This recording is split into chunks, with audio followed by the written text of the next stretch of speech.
Welcome to the Birdhouse podcast, where we talk about how to build a business, how to become a better version of ourselves, while we strive to fly up to the higher skies. My name is Alexander Guller, the CEO of the Birdhouse Agency, and I'm your host for this podcast. Welcome to the Birdhouse. Welcome to the Birdhouse podcast. My name is Alexander Guller, and today with me I have Wynne.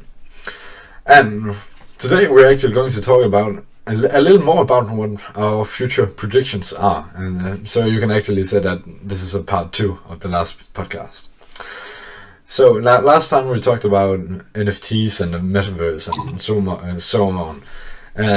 Much about the digital world. So today I actually want to start off with talking about what are some of the changes that you think are going to happen in the more physical world.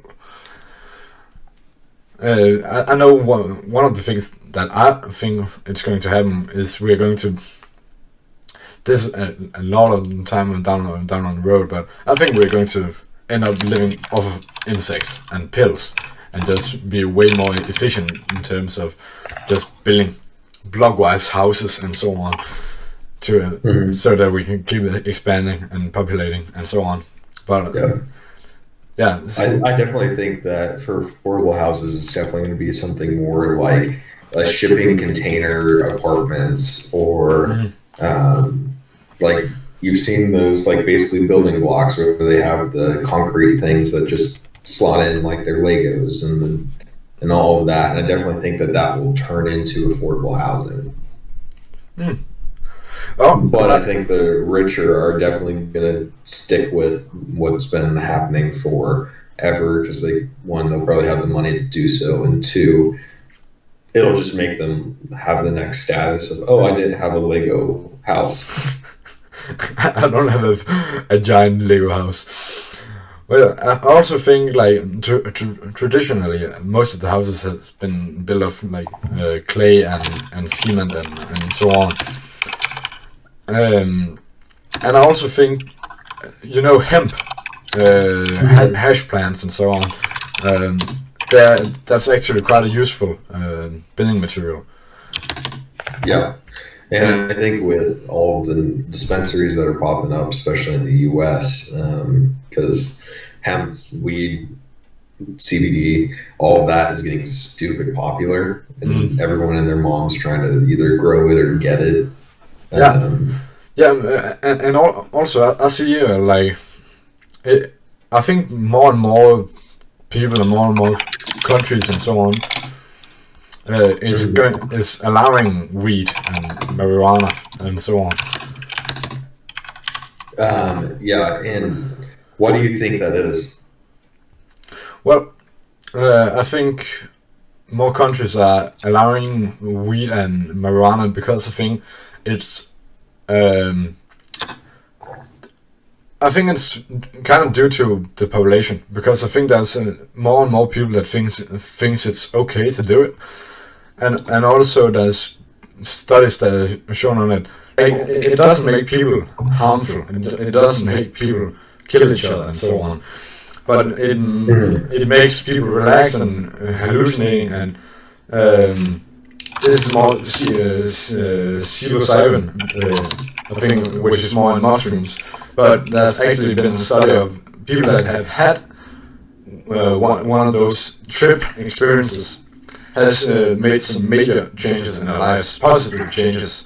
And there's also been a study that shows that people that have done such an LSD trip or psilocybin trip counts one of those trips as being one of the most important events of their lives. So I just think that first of all we'll become better to use it, use weed and marijuana, so that it doesn't fuck us up straightforward, and because it's been more like professionally done, so to speak, I think more open the eyes for some of the opportunities that they have.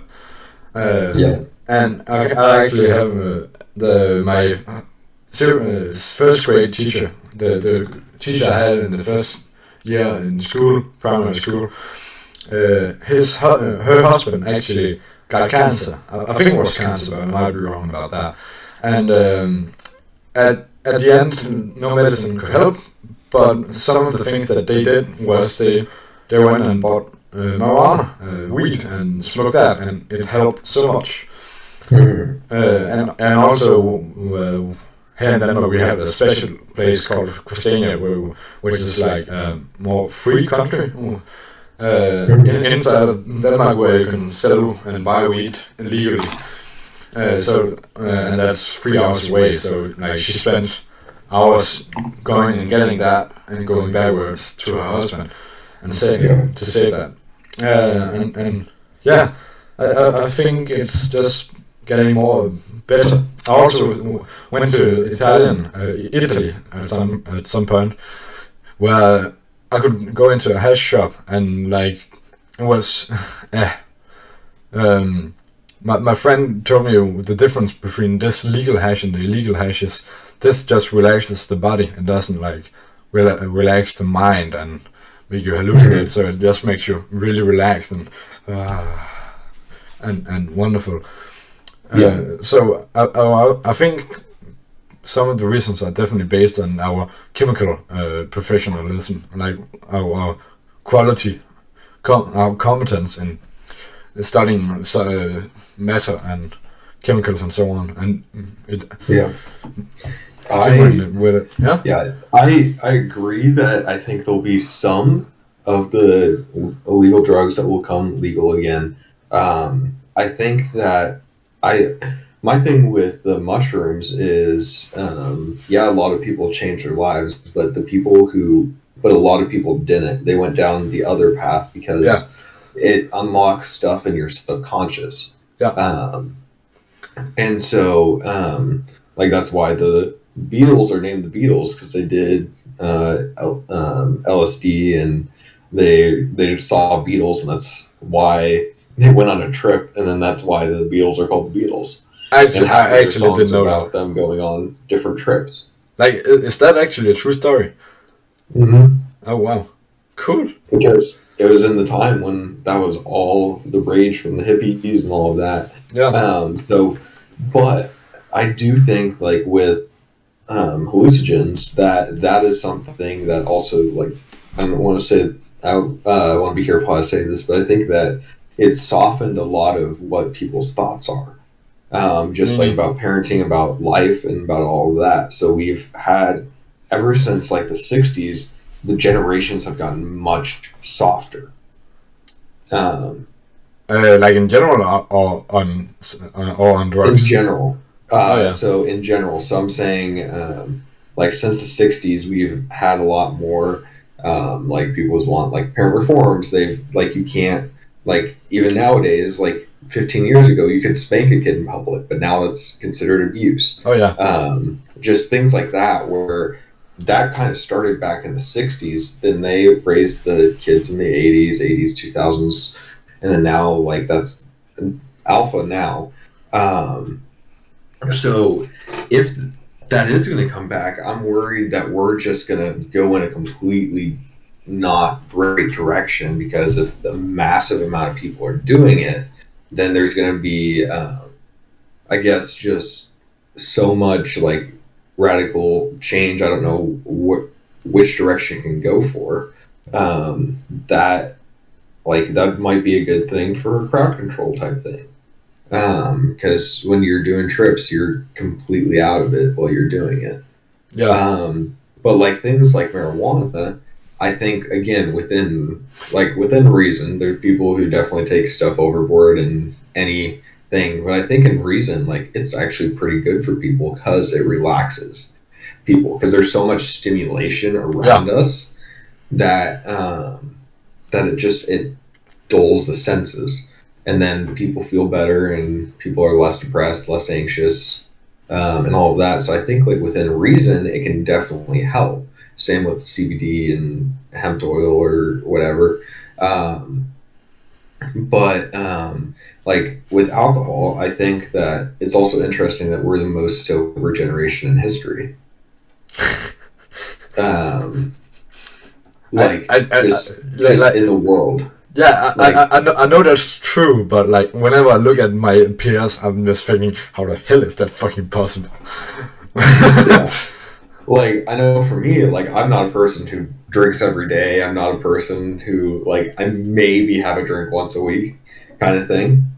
And it's usually whenever I'm, like, working on a project or drinking socially or something like that. Like, it's, like, I don't usually do it just to, like, oh, I need to dull my senses or just looking to get effed up and have fun and all of that.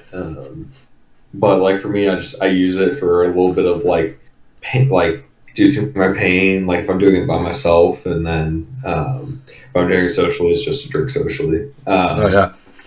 It's like I've gotten, I'd say it's pretty wasted once, but like for me, I don't want to do that again because I don't like the feeling of it.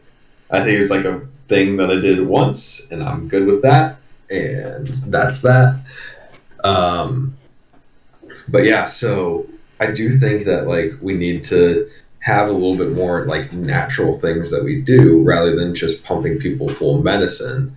But at the same time, like I think that we need to get, especially here in America, get more people on healthier diets where it's not just easy processed calorie filled food. Um, like right now, I'm actually just started a diet last week that I have to take 12 different supplements just because my body's deficient in them. And I consider myself someone who eats like semi mostly healthy.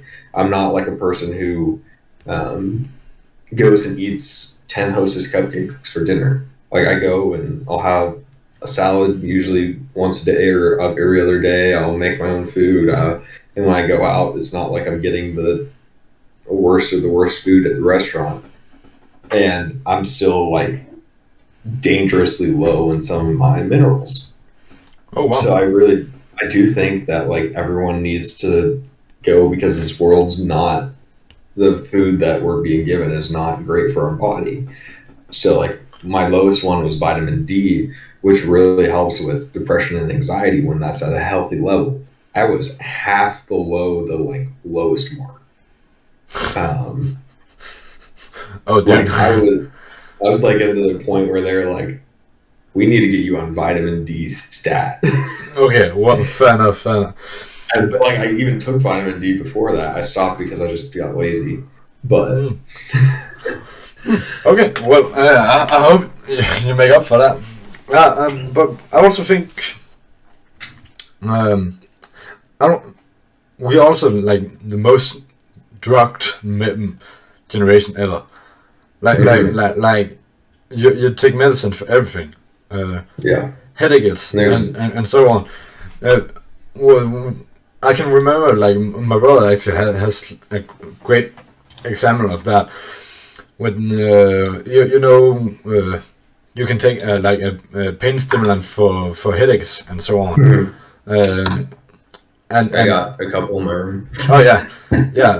I can't remember what they're actually called, but so here in our family we don't do this. We don't take any kind of medicine at all, and many of my brother's friends. Actually, just many people take it. But one example, my brother has one of his friends over, and he comes out and asks my mom, "Is hey, do you have any of those headache pain stimulating?"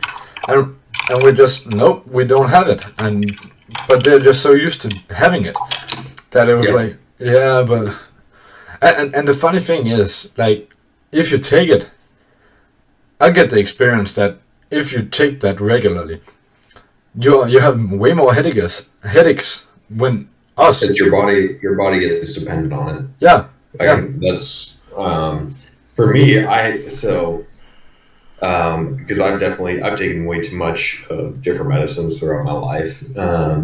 Whenever I did sports, I took ibuprofen, which is helps like reduce swelling and all of that in the body. Because I have a lot of that just in general. But like I used to take actually over the recommended dose. I didn't even know this when I was a kid, like for an adult. But like I can't take that medicine anymore because I also grew such a resistant to it. But I do think, like, yes, everyone is usually over medicated. Do I think that their medicine is very helpful in certain scenarios? Like, if you're sick and you need some antibodies, yes. Do I think that, like, if you're having extreme pain, like, that you need some kind of medicine for, like, a headache or whatever? Yes. But do I think that you should? I'm a person that's like, I don't want to take medicine. If I take medicine, I'm like doing bad. Yeah. Um, Same. And so, and like when my mom or somebody asks, like, or even like if I ask for help, or hey, can you get me a acetaminophen or something more powerful than that or whatever, they're just like, you're not okay, are you? That's like their first thing that they say, because it's like, that's just not on brand for me. Yeah. I actually also have a fun story about that. So once my dad was really sick, and he asked me to buy a headache pain stimulant, and I was going down into the store and was like so fucking nervous for buying it, because like it felt like I was buying some illegal drug, because I had never bought it before, and I was like, hello, I've not done this before. Which is the best one to do for this and this and this, and I just felt like a fucking criminal doing it. Yeah. It's definitely funny when people haven't bought certain things. They feel weird buying it. Yeah. Because it's just not. It turns not to being normal for you. Yeah. Yeah. The more normal things are, like, the better. And also, like, it's still a drug in some sense. It's just a pain stimulation drug. Yeah, it's really. I'm trying to think of. I guess, like, you can say it's a milder kind of drug in something that's more regulated, which makes it better. Yeah. In some ways, yeah. Do I agree with all the regulations on them? No. Do I agree that we should take less of stuff? Absolutely. Do I think that should be more, I guess, like, regulated in the sense that should be harder to get? Yes.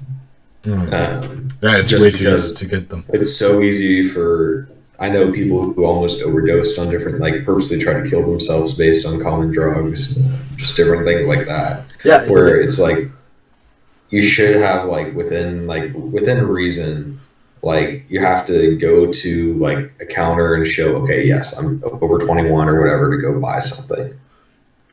Yeah, and also, like, if you take enough of these kinds of drugs, like, at some point it can actually kill you. So yeah. So are we really sure, as like a society, that we want to make it so easy for people to buy an overdose, so to speak? I'm not a physician or not a physician. Like, I'm not medical trained, so I don't know which kind of drugs are actually, like, lethal in that amount, and so on. Yeah. So yeah, but yeah. So yeah. I don't know. I guess changing things about future. So we're just not talking about drugs the whole time. So metaverse, do you think that, because I know that like Gates predicted that 75% of meetings are going to be conducted in the metaverse in the next 5 years or 4 years or something like that. Do you think that that's even obtainable? I think 5 years is like a really short notice, but I think it's definitely possible. I would argue that it's not going to happen. I don't think it's going to happen. Yeah. Businesses aren't going to want to pay for people to get headsets. Yeah. People aren't going to want to pay for getting headsets. I don't think that's the problem. An extra 400 plus any equipment that you need to run them, plus a good enough internet to run them. Plus, you have to have if you're not tech savvy, you have to have either your kids or somebody else set it up for you. Most business owners aren't going to want to spend the time or resources setting it up for everyone. And so in my mind, there are definitely going to be some companies that do it.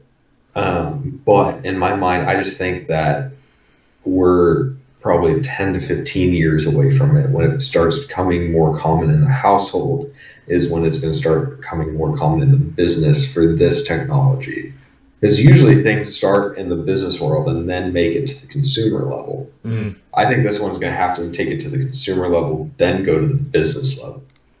I think I'm going to disagree a bit on that. I think you're right about it going to happen in that sense. I think the biggest problem for it to happen is people still want to make the physical meetings, because the physical meetings you have body language and you have more tonality and so on. And more of the PowerPoint. Maybe it needs to go. More and more people are doing work from home. Oh yeah, and people are getting used to it. Yeah. But I also think that is kind of dangerous because if you do everything at home, you don't have any separation from what is your bedroom, what is your workroom, and so on. Like sometimes it's great for us humans to actually go another place, to do shit at another place. Yeah. Also because like the way that the human brain works is we have to work in a context, and the context we work in is also the environment is also included into that context. So that means that like my bedroom I use to sleep. I want to make that sure that the context for my bedroom is sleep. The context for kitchen is making food and eating and so on. And the context for me when I'm in the workplace is I work and so on. Yeah. So I think that's going to be one of the problems. I think most of the people, as you point out, work from home and have headsets. So I don't think the material, I think it's more habitual. Yeah. I think it's just there's going to be so much legacy out there. I think maybe 20-30% of meetings might be in the metaverse in 5 years. Oh yeah. But I don't think it's going to be 75-80% like he's thinking, just because there's just so many like older people in business that are still going to be there that barely know how to use a cell phone. Yeah, and also like it takes some time for people to, first of all, see metaverse, recognize the opportunity, and then go in and do it. Yeah. Because we're still in the early adopter stage. We're not even at the common public stage. Yeah. And like you can't ask a lot of people about what it is. It's like only the experts and the ones that are building it. Yeah. That know shits about it and so on. Yeah, it's definitely just interesting with all that, because like I understand why the tech giants, they also always say that things are going to happen shorter than they do just to get hype around people, but at the same time, like, I don't know.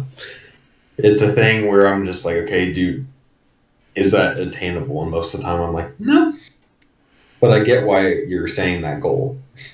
Yeah, and I think, like, sometimes we talk about the next 10 to 20 year. I also think, like, in our time age, in our time, technology is moving so fast.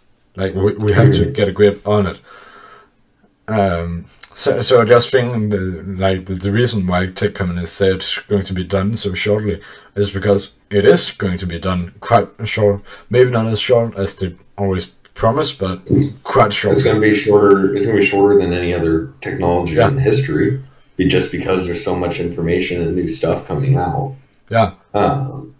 Because of the age of the internet. But I do think there's going to be a time where there is going to be an information overload at some point, and not that we're going to go into like a renaissance, but something's going to have to happen where we slow down, at least for a couple of years. I don't know if that's going to be a war. I don't know if that's going to be a EMP. I don't know what that's going to be.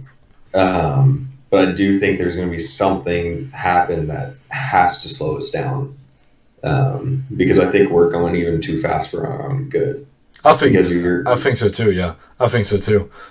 Just because even like in the Industrial Revolution, that was many generations. Yeah. For the internet, we've had it for less than one generation. We've barely had it more than either of us have been alive. Yeah. And like my grandma barely knows how to even get on the internet. Yeah. Much less. Yeah, and that's the thing. Like, we have not spent enough time on these technologies that we know what they actually do to us. Mm-hmm. Like if you look at Twitter or social media in any context, like if you go on Twitter, it's almost only like hateful comments and so on. The anonymous part and the like you have to be short on words part. I think those are some of the big factors on why people are so offensive and harassing and so on and bad mouthing on Twitter and so on. We haven't spent enough time to like really figure out what it involves. Yeah, it's just like a thing of like, do we let the government step in and try to regulate it or not?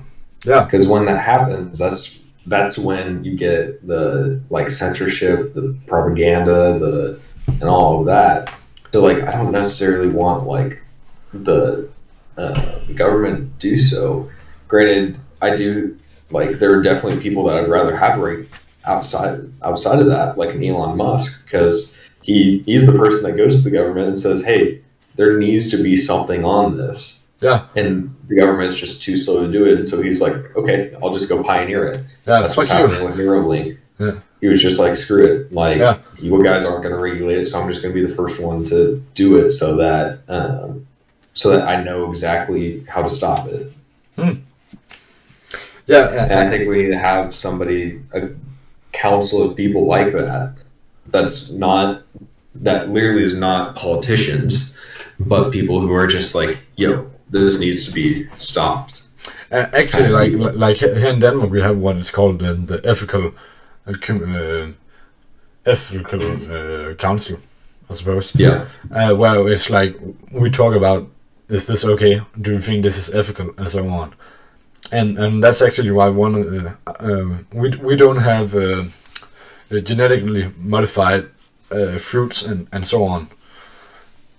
Actually, I would argue everyone technically has GMO products because we've done that literally throughout human history of we want bigger carrots. But I do know what you're saying. Yeah, not in the lab, but like through evolution, genetically modified. But not through the lab. Yeah. So, because I know a lot of people think that GMOs are like anything that's genetically modified, and I'm like, carrots used to only be about yay big, and now we grow them about yay big because we've wanted bigger things. Yeah. Chickens haven't been as big as they have been, but we chose the ones that are bigger for meat. Like, but I think you can call that just more of choosing the direction of the evolution, like yeah, but like that's still genetic modification. Oh yeah. Well, you can definitely argue that case, yeah. So because if it wasn't genetic modification, it would be just letting them do whatever they want. It wouldn't be selecting. I want this chicken and this chicken to breed. Yeah, and those are the best chickens. So let's keep on. And then keep that generation going. Oh hey, there's this weird one out of this family tree, let's bring them over here or whatever. Yeah, and that is also just like that's kind of how controlling the genetic pool is.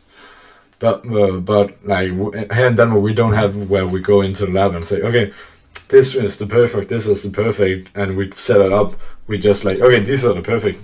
Here's a cage. Let's see what happens, and it happens, I suppose. Yeah, so I do understand, like, there's the GMOs that actually go in and modify anything individually, like genes, but I just want to clarify for people that, like, organic is still GMO. It's just not in a lab. It's just done in nature by humans. Yeah, and also nature itself. It's more about we control the direction of where it's going to go. Evolution wise. because we wanted to fit our needs and so on. Oh yeah, so yeah, okay.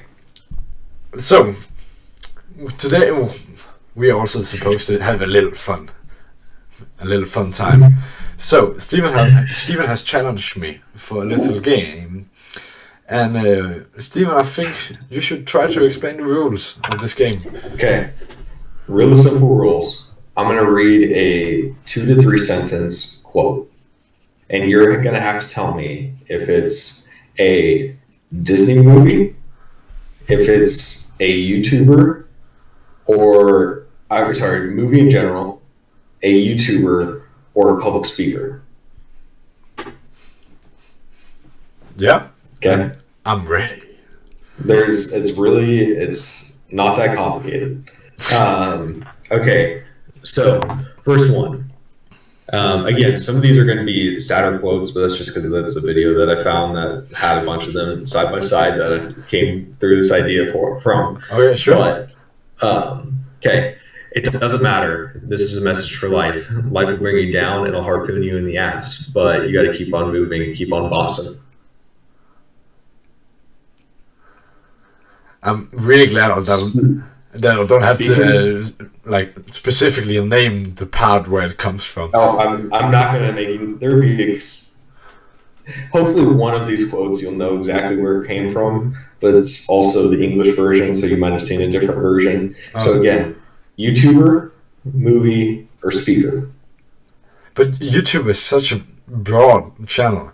But exactly, I think a public speaker is going to say that public more. Speaker, I'm thinking of like a Simon Sinek, Gary Vee. Yeah. Like you know who the speakers are. Yeah. Okay. The people that do that for a living, not necessarily like. Of course, there's like Jordan Patterson. Technically, is a YouTuber as well, but I would consider him a speaker. Sure, that's what he mainly does. But like somebody who like generally makes like content outside of speaking for their primary thing is what I'm going to say YouTuber defined as. Fair enough. Well, I'm going to go with a public speaker. YouTuber. Who? That one was Jack. Let's see. Let's see. Jack Spective I. If I'm saying that right. I thought it was Jack Manifold, but it's a different Jack there. I'll put it in the chat for you. All right, come on. Next quote. Next quote. Okay. I'm ready. Next one is, you must be imaginative, strong-hearted.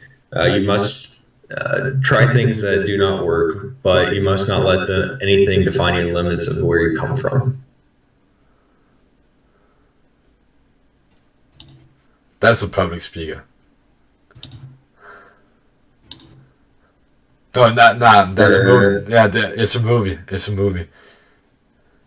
No? It is a movie. Oh, okay. That one's from Ratatouille. Oh, really? Yeah, that's Gaston. That's Gaston on the TV whenever Ratatouille's in the kitchen. Really? Shit. Yeah. I would not have guessed Ratatouille. Wow, what the fuck? Okay. Let me tell you something you already know. Just lost it. You already know the world ain't all sunshine and rainbows. It's a very mean and nasty place, and I don't care how tough you are, it'll beat you to your knees and keep you there permanently if you let it. Oh yeah, that's from Rocky. That's exactly. a movie. That's a movie. Was that the one that you thought I would know? Oh, 100%. Oh, okay, fair enough. Let me go through and finish typing this one because there's words on the screen, and so I'm not like listening and trying to speak it. Oh, fair enough. So give me one. And this is a pause. Yes.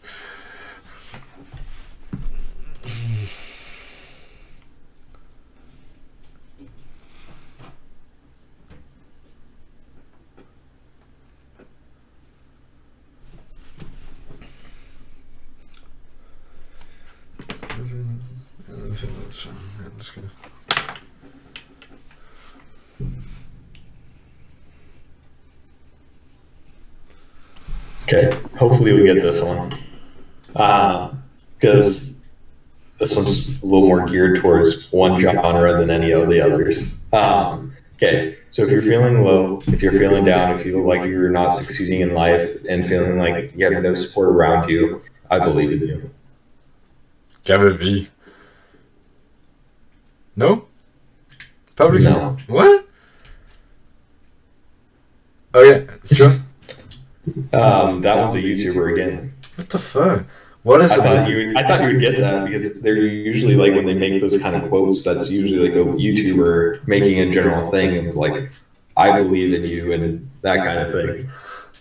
Also, but yeah, there's no public speaker in this set. I did not hear that. No. Okay, last one. I have no idea what I'm doing tomorrow, one person says, and the other person goes, how exciting. I really want to go with the public speaker, but so a little birdie tells me that there's no public speakers in this one.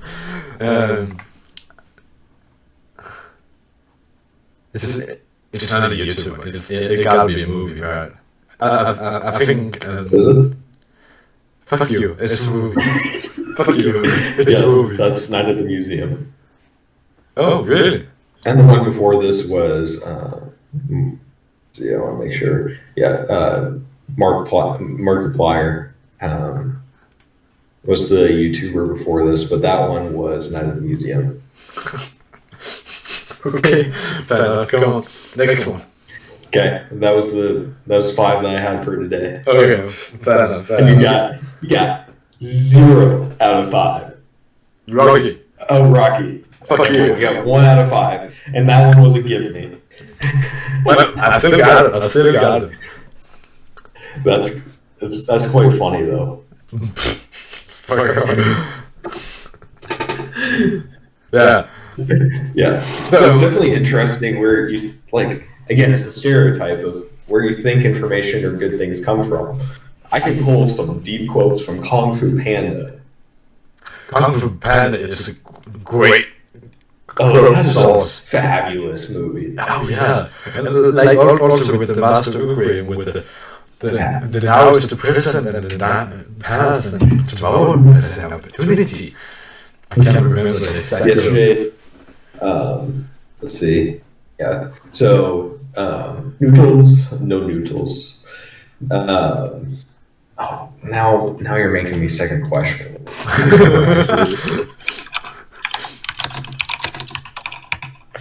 Okay.